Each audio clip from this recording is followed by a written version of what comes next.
Hello student, आज मैं आप लोगों को कक्षा 8 हिंदी माध्यम का विज्ञान पाठ 7 सूक्ष्म जीव का जीवों के प्रकार तक पढ़ाई थी। आज मैं इसमें कवक पढ़ाऊँगी। कवक गहरे हरे रंग के पौधे का समूह है जिसमें पर्णहरित नहीं होता है। ये सड़ी गली वस्तुओं की सतहों पर हरे नीले धब्बे, अधिक समय तक रखी ब्रेड पर सफ़ेद लेडी रंग के धब्बे, पुराने अचार चटनी पर रुई की तरह, बरसात के दिनों में रखे हुए कपड़ों पर, बरसात के दिनों में रखे हुए बिना पॉलिश के व बिना प्रयोग किए जूतों पर, वृक्षों के तनों पर धब्बों के रूप में विकसित होते हैं। उदाहरण राइजोपस, म्यूकर, खमीर, पेनिसिलियम व छत्रक। वास स्थान कवक प्रत्येक स्थान पर मिलते हैं। विशेषता अंधेरे, गर्म व नमी युक्त स्थानों पर ये सड़ते फलों, सब्जियों, नमी युक्त रखे खाद्य पदार्थ, जंतु मल व नमी युक्त वृक्षों के तनों पर तेजी से वृद्धि करते हैं। आकार तथा संरचना कवक की संरचना साधारण होती है। एक कोशिकी तथा बहुकोशिकी दोनों होते हैं। बहुकोशिकी कवक धागे जैसी संरचना से बने होते हैं जिन्हें कवक तंतु कहते हैं। कवक तंतुओं के समूह को कवक जाल कहते हैं। कवक तंतु में पिन के आकार की संरचना होती है जिसे बीजाणुधानी कहते हैं, जिनमें बीजाणु होते हैं। कवक के प्रकार कवक निम्नलिखित प्रकार के होते हैं। नंबर 1 खमीर, ये एक कोशिकीय सूक्ष्मजीव होते हैं। नंबर 2 मिल्डोस, ये गाजर गेहूं पर पाए जाने वाले छोटे आकार के परजीवी होते हैं। तीसरा मोल्डस, ये बहुकोशिकीय होते हैं। इनका शरीर तंतुओं से बना होता है। ये अधिक समय तक रखी ब्रेड, नमी युक्त सड़े फलों, सब्जियों तथा और चमड़ों की वस्तुओं पर पाए जाते हैं। नंबर 4 छत्रक, ये मृतोपजीवी कवक बड़े आकार के होते हैं। ये वृक्षों के तनों तथा और मिट्टी में पाए जाते हैं। कवक के रूप कवक 2 रूपों में पाए जाते हैं, एक कोशिकीय, बहुकोशिकीय। एक कोशिकीय कवक, एक कोशिकीय कवक में एक कोशिका वाली संरचना होती है जिसमें पर्णहरित नहीं होता है। इनमें कोई कवक जाल या कवक तंतु नहीं होता है। इनमें एक केंद्रक होता है और ये 2-8 माइक्रोन व्यास के गोलाकार या चपटे रंगहीन पौधे होते हैं। ये कायिक, अलैंगिक तथा लैंगिक विधियों से प्रजनन करते हैं। इसके प्रजनन की सामान्य विधि मुकुलन है, उदाहरणतः खमीर में। नंबर 2 बहुकोशिकीय कवक मोल्डस। मोल्डस बहुकोशिकीय कवक है जिसकी तंतु की तरह संरचना होती है। कवक जाल से बहुत से तंतुओं से बना होता है जो कि किसी आधार पर उगता है। अवशोषक कवक तंतु राइजोइक कहलाते हैं जो सड़े गले पदार्थों से पोषण को शोषित करते हैं। आकार खमीर कवक का आकार 5 से 10 माइक्रोन होता है। मोल्डस का आकार 2 से 10 माइक्रोन होता है। छत्रक कुछ सेंटीमीटर लंबे होते हैं। श्वसन खमीर नामक कवक आक्सी तथा अनाक्सी दोनों ही अवस्थाओं में जीवित रह सकते हैं। मोल्डस आक्सी श्वसन करते हैं। मोल्डस आक्सी श्वसन कहते हैं। पोषण कवक बिना हरे पौधे हैं, इनमें पर्णहरित नहीं होता है, इसलिए ये अपना भोजन नहीं बना सकते। ये अपने भोजन के लिए दूसरों पर निर्भर करते हैं। प्रजनन कवक कायिक, अलैंगिक व लैंगिक विधियों द्वारा जनन करते हैं। खमीर कोशिकाओं में मुकुलन द्वारा और मोल्डस में बीजाणु निर्माण में कवकों में जनन होता है। कवक के आर्थिक उपयोग नंबर 1 भोजन के रूप में, उद्योगों में। नंबर 3 मिट्टी की उर्वरता में वृद्धि। नंबर 4 पोषण। नंबर 5 जैविक अध्ययन। नंबर 6 औषधियों में। हानिकारक कवक रोगकारक कवक, भोजन की सड़न, उपयोगी वस्तुओं का नाश। शैवाल तालाब, झील, नदी, खड़े पानी, नमी युक्त मिट्टी, वर्षा ऋतु के बाद पत्थर, टंकी के किनारे, बर्तनों, तैराकी तालाब जो साफ न किए गए हों पर पाए जाने वाला हरा पदार्थ शैवाल होते हैं। ये गीले तल पर वृद्धि करते हैं। इन्हें पानी की घास भी कहते हैं। शैवाल साधारण पौधों जैसे जीव हैं। इनमें पर्णहरित होता है। इनका शरीर तना, जड़ तथा पत्तों में विभाजित नहीं होता है। इनमें पर्णहरित होता है, अर्थात ये अपना भोजन स्वयं बना सकते हैं। वास स्थान शैवाल अधिकतर बर्फ, पानी, गर्म पानी के चश्मे, नमी युक्त मिट्टी, वृक्ष, छाल तथा पथरीले तल पर पाए जाते हैं। ये दूसरे जलजीवों के शरीर में वृद्धि करते हैं जैसे हाइड्रा। समुद्री शैवाल पानी में डूबे रहते हैं। अपवाद स्वरूप जल नीली लहरें होती हैं तो अस्थायी रूप से में वायु में होता है। आकार व संरचना शैवाल एक प्रकार के हरे पौधे होते हैं। इनमें वनस्पति जड़ तथा पत्ते नहीं होते हैं। ये सूक्ष्म बहुकोशिकीय पौधे हैं। इनके आकार का विस्तार सूक्ष्मदर्शी से बड़ी समुद्री खरपतवार तक हो सकता है। इनके प्रकार, वास स्थान, जनन अंगों में अधिक विभिन्नता दिखाई देती है। शैवाल के प्रकार शैवाल 2 प्रकार के होते हैं, एक कोशिकीय, बहुकोशिकीय। एक कोशिकीय शैवाल गोलाकार, छड़ाकार, तेकुई आकार के हो सकते हैं। कुछ एक कोशिकी शैवाल गतिशील होते हैं और कशाप से भी गति करते हैं। कुछ शैवाल अति गतिशील होते हैं।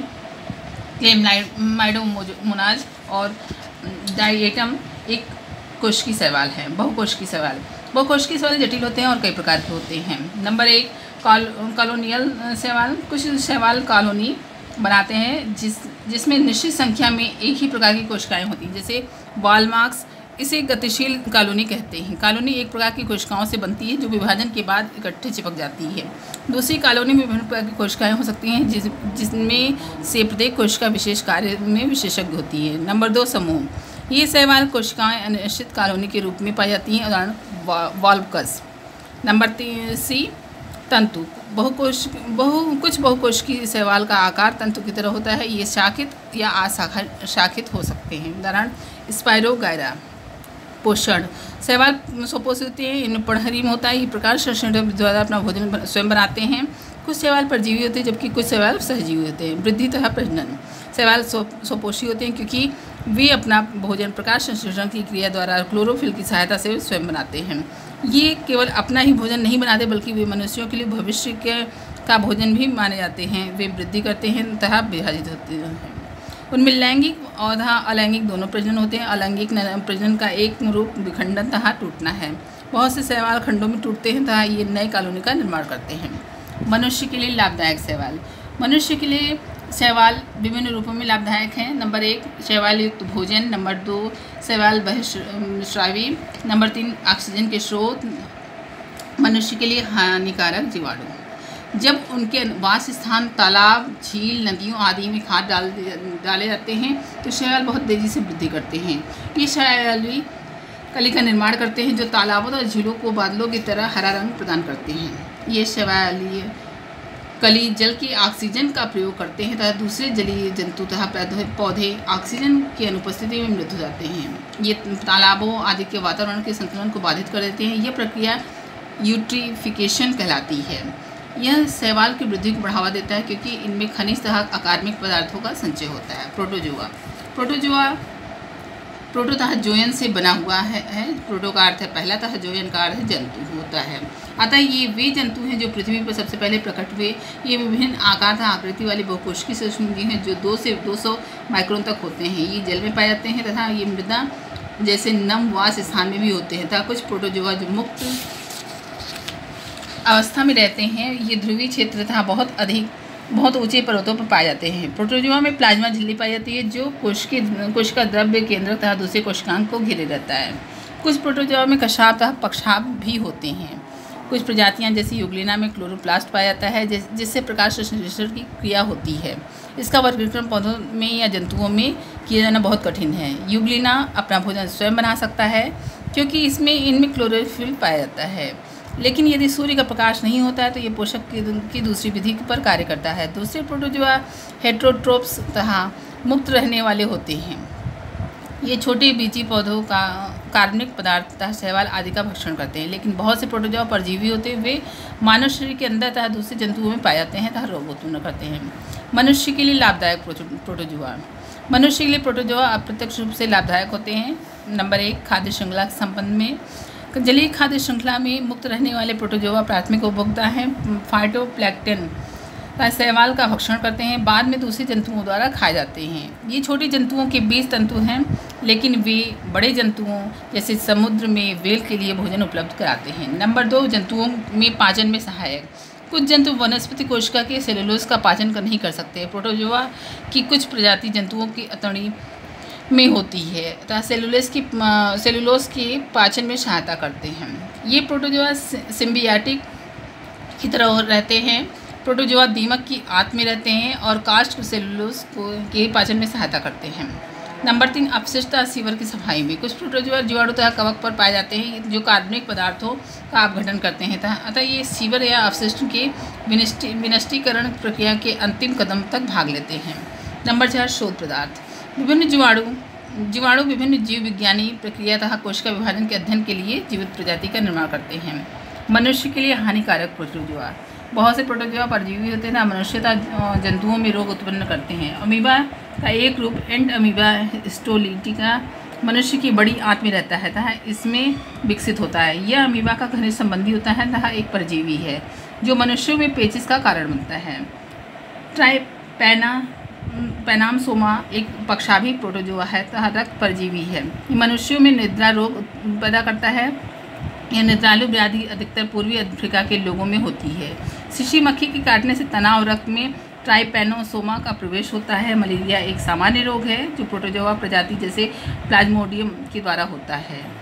यह मनुष्यों में मादा एनोफिलीज मच्छरों के द्वारा संचरित होता है। विषाणु ये प्रकृति में विद्यमान अति सूक्ष्म कण हैं। इन्हें केवल इलेक्ट्रॉन सूक्ष्मदर्शी के द्वारा ही देखा जा सकता है। इनके द्वारा पेड़ पौधे तथा जीव जंतुओं में अनेक प्रकार के रोग फैलते हैं। इनकी खोज एक रूसी वैज्ञानिक इवानोवस्की ने 1892 में की थी जो तंबाकू के पत्तों में रोग उत्पन्न करते हैं। ये पूर्ण रूप से परजीवी होते हैं तथा पौधों, जंतुओं और मनुष्यों को जीवित कोशिकाओं में पाए जाते हैं। इनका आकार 0.015 माइक्रोन से लेकर 0.2 माइक्रोन तक होता है। इसमें सजीव और निर्जीव दोनों के गुण होते हैं। ये स्वयं वृद्धि नहीं करते बल्कि दूसरे जीवों की कोशिकाओं में जीवित रहकर वृद्धि करते हैं। अब हम लोग इस पाठ का प्रश्न उत्तर आप विद्यालय से प्राप्त कर लें।